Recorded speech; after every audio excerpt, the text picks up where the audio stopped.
Tahu nggak kenapa di Jakarta dan Tangerang lagi banyak banget WNA cungko ilegal sekarang? Karena ada yang namanya modus rangkap jabatan. Modus rangkap jabatan ini yang bikin mereka berbondong-bondong rame-rame ke Indonesia sekarang. Jadi apa itu modus rangkap jabatan? Ini WNA punya kitas dari perusahaan A gitu ya, misalkan ya, dia dapat sponsor atau kitas dari perusahaan A lah gitu. Tapi diem-diem dia memiliki punya perusahaan B dan C di Indonesia ini gitu loh. Tapi kalau misalnya buat ngapa-ngapain, dia nunjukin si kitas dari perusahaan A itu.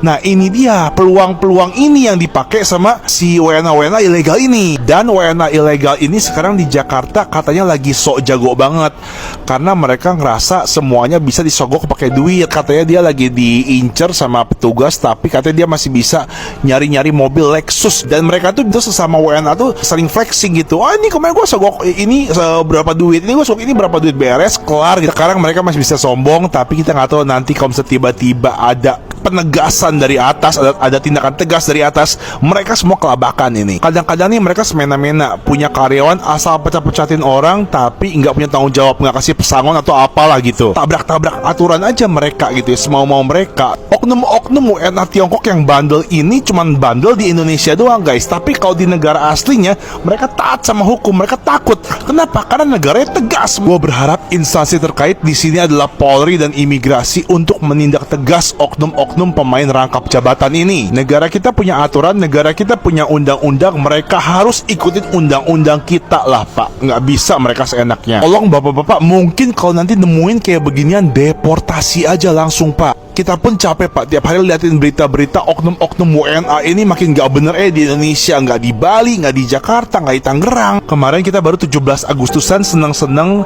tapi kok gue ngerasa kita masih dijajah sama warga negara asing ya. Aku masih taruh harapan yang sangat besar buat aparat-aparat kita untuk bisa nanti lebih baik ke depannya. Amin. Mungkin segitu aja dulu buat teman-teman yang jadi korban atau pengen tuker pikiran sama saya. Jangan ragu buat chat saya, buat ngobrol sama saya. Semoga saya bisa bantu kasih kalian solusi.